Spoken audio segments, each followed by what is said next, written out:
20 साल पहले की बात है जब शिवसेना के फायर ब्रांड नेता रहे राज ठाकरे ने पार्टी छोड़ी थी। कहा जाता है कि राज ठाकरे शिवसेना से अलग हुए थे तब उनकी आंख में आंसू तक आ गए थे। राज ठाकरे ने इसके बाद महाराष्ट्र नवनिर्माण सेना यानी मनसे बनाई। पहले चुनाव में 13, फिर अगले चुनाव में उनकी पार्टी एक बार सिमट गई। इसके बाद 2024 के चुनाव में शून्य पर आ गई। वहीं राज ठाकरे के भाई उद्धव ठाकरे भी जो कभी महाराष्ट्र के सीएम की कुर्सी तक पहुंचे थे, वो आज सियासत में अपने सबसे बुरे दौर से गुजर रहे हैं। लेकिन इन सबके बीच इन दिनों महाराष्ट्र के सियासत में एक चर्चा खूब हो रही है और वो है महाराष्ट्र नवनिर्माण सेना और शिवसेना यूबीटी के गठबंधन की। आसान शब्दों में कहे तो राज और उद्धव ठाकरे के साथ आने की।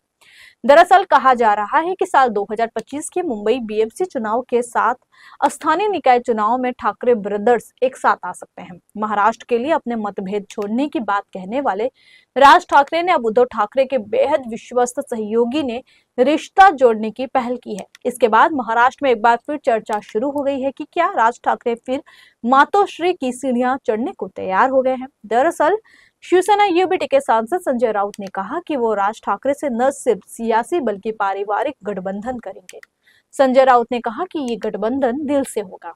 संजय राउत ने कहा कि राज ठाकरे और मनसे के साथ गठबंधन करने के लिए उद्धव ठाकरे सकारात्मक है। आपको बता दें कि बीते दिनों गठबंधन को लेकर उद्धव ठाकरे की अगुवाई वाली शिवसेना यूबीटी के प्रवक्ता और विधायक अनिल परब ने बड़ा बयान दिया था। परब ने कहा था कि उद्धव पिछले सब विवाद भूलने को तैयार है, लेकिन यूबीटी से मनसे के गठबंधन पर राज को फैसला लेना है। उन्होंने कहा था कि मराठी लोगों की इच्छा के अनुरूप दोनों ठाकरे एक साथ आ जाएंगे, इसके लिए हम सकारात्मक हैं। ऐसे में सवाल ये भी है कि क्या उद्धव ठाकरे राज ठाकरे से मिलना चाहते हैं?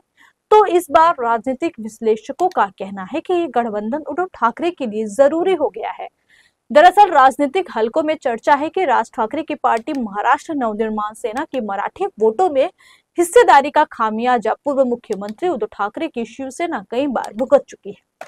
मराठी वोटों के विभाजन की वजह से शिवसेना उद्धव बालासाहेब ठाकरे यूबीटी को खासकर विधानसभा चुनाव 2024 में बड़ा नुकसान उठाना पड़ा था। इससे सबक लेते हुए यूबीटी स्थानीय निकाय चुनाव से पहले मनसे के साथ वोटों का विभाजन रोकने के प्रयासों में जुट गई है। मुलाखत दिली आहे किंवा राज ठाकरे यांनी एक दुसरी मुलाखत दिली आहे म्हणून युतीचा विषय चर्चेला आला असं मी मानत नाही। उद्धव ठाकरे यांनी सुद्धा मुलाखतीला एक उत्तर दिलेलं आहे। उत्तर म्हणजे सकारात्मक प्रतिसाद दिलेला आहे। मुलाखतींवरती चर्चा ठरत नाहीत। मुलाखतींवर चर्चा ठरतात का? आता एकनाथ शिंदे आणि फडणवीस हे समोर आल्यावरती फार गोड बोलतात, पण तसं नाहीये ना।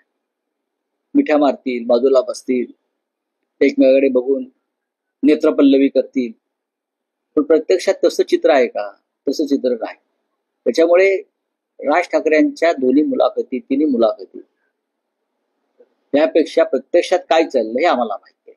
आम्ही स्वतः माननीय उद्धव ठाकरे साहेब आणि शिवसेना हे एमएनएस म्हणजे मनसे बरोबर राज ठाकरे यांच्या नातं जोडायला नक्कीच आमची सकारात्मक भूमिका आम्ही त्या संदर्भात ठेवलेली आहे।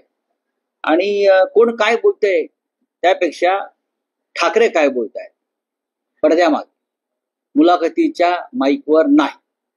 राऊत साहेब, तुमचं लोडेड विधान आहे। याआधी युती हा शब्द होता, आता तुम्ही म्हणतात नातं जोडायला, कारण नात्यात ओलावाही असतो, प्रेमाचा ओलावा असतो, आपुलकीचा ओलावा असतो। बघा, महाराष्ट्राच्या ओलावा अजूनही महाराष्ट्राच्या जनतेच्या मनात आहे। महाराष्ट्राच्या जनतेच्या मनात हा विषय आहे आणि दोघांवरही जनतेचं प्रेशर आहे, मराठी जनतेचं। हे तुम्हाला मी सांगतो, हे जसं प्रेशर भावनिक आहे तसं राजकीय सुद्धा। मराठी माणसाला मुंबईवरती आपला अधिकार कायम ठेवायचा असेल, हक्क ठेवायचा असेल आणि ईस्ट इंडिया कंपनी सुरत कंसा private limited proprietored by Amit Shah, Devendra Fadnavis, Narendra Modi वगैरे वगैरे सगळे आणि त्यांचे इतर बाकी शेअर होल्डर्स मुंबईतले, त्यांच्या जबड्यातून मुंबई वाचवायची असेल तर मराठी माणसाला सर्व काही विसरून एकत्र यावं लागेल। मराठी माणसाला ताठ मानेने या मुंबईत जगायचं असेल तर सर्व मतभेद, सर्व जळमट आणि किलमिश दूर ठेवून आपल्याला एकत्र यावं लागेल. ही शिवसेना पक्षप्रमुख उद्धव ठाकरे यांची अत्यंत महत्वाची भूमिका आहे. उद्धव ठाकरे यांचं मन हे विशाल आणि मोठं आहे. त्यांनी आम्हाला सांगितलेलं आहे, आम्ही चर्चा केलेली आहे, माझी कालही चर्चा झाली आणि आपण या संदर्भात सकारात्मक पाऊल टाकायला हरकत नाही. ही भूमिका आमचे पक्षप्रमुख शिवसेना प्रमुख बाळासाहेब ठाकरे यांचे सुपुत्र, ज्यांनी मराठी माणसासाठी शिवसेना स्थापन केली, ते माननीय उद्धव ठाकरे यांची ही एकदम मनसे आणि दिलसे भूमिका आहे. मराठी माणसाचं अहित होता कामा नये.